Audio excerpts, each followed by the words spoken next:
สบายดีมื้อนี้เมนูต้มยำปลาได้ปลากินแลบมาตัวหนึ่งพี่น้อง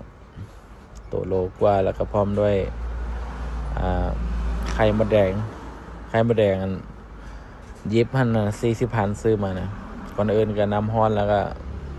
ใส่ข่าไปก่อนตามมาด้วยหัวสีไข่ตัวนี้ขาดบ่ได้เนาะข่าขาวแก้ขาวได้ดีที่สุดก็คือสีไข่แล้วก็ข่าเด้อพี่น้องนะซอยลงไปแล้วก็ใส่เข้าไปพี่น้องหลังจากหั่นแล้วก็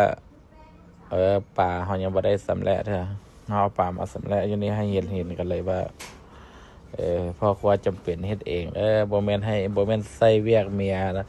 ซับป่าแล้วจะมาแต่งนะพี่น้องตัวนี้เฮ็ดเอง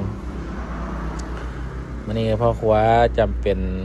จะสำเร็จแบบเอาเนื้อเน้นๆแล้วจังมาซอยเป็นตอนคิดว่าจะให้ลูกกินให้ลูกๆกันกินง่ายพี่น้องว่าลูกพ่อครัวจำเป็นต้อง3 คนผู้ใดก็ยังน้อยอยู่ยังบ่ทันว่า10 ปีจะคนเอาใส่ลงไปแล้วก็อย่างอีกครั้งหนึ่งก็สำเร็จไปแต่ว่าสีมือก็บ่ถนัดไปไหนเราพี่น้องเลยตามภาษาพ่อครัวจำเป็นนี่แหละมันยากแล้วก็ตัดออกไปเลยใส่ลงไปหัวมันก็ตัดเครื่องออกไป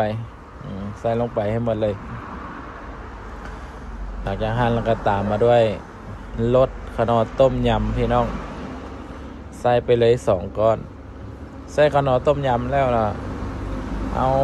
ปรุงเวลาปรุงรสชาติเราบ่จำเป็นต้องใส่เครื่องปรุงหลายเพราะว่ามันรสชาติมันนัวแล้วเนาะพี่น้อง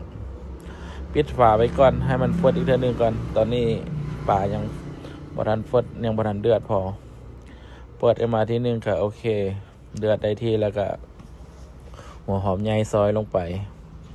ปกติบางคนเขาใส่หัวหอมน้อยนะแล้วแต่สูตรไผสูตรมันเด้ออันนี้สูตรพ่อครัวจำเป็นแล้วแต่จะใส่หัวหอมใหญ่ลงไป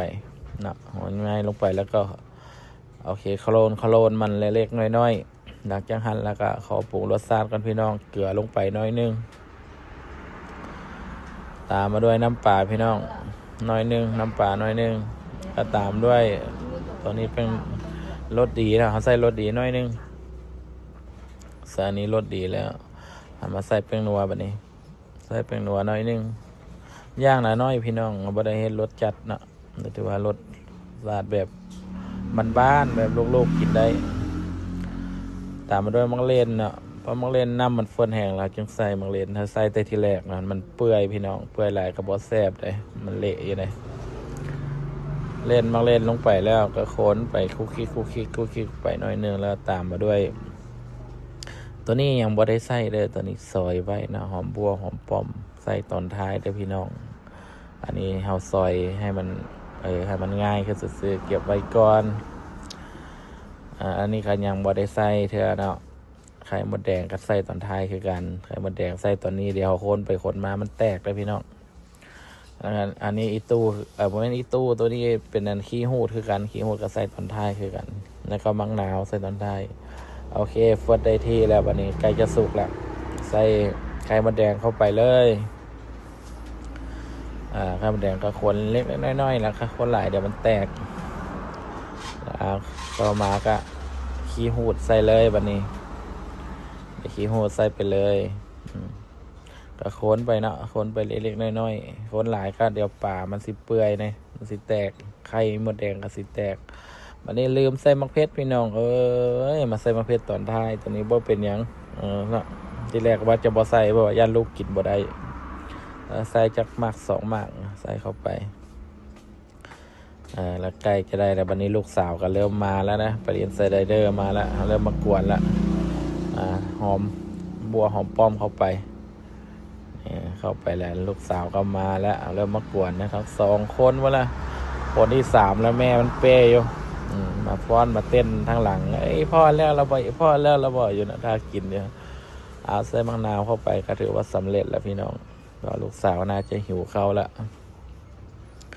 ใส่มะนาวหลังจากใส่มะนาวไปแล้วก็ถือว่าเป็นอันสิ้นสุดเลยพี่น้อง โอเคคนเข้าไปหน่อยนึงสำเร็จแล้วพี่น้องในขั้นตอนนะเนาะบ่มีอย่างยากเฮ็ดตามสไตล์พ่อครัวจำเป็นเนี่ยเนาะไว้กันเจอกันคลิปหน้าเด้อ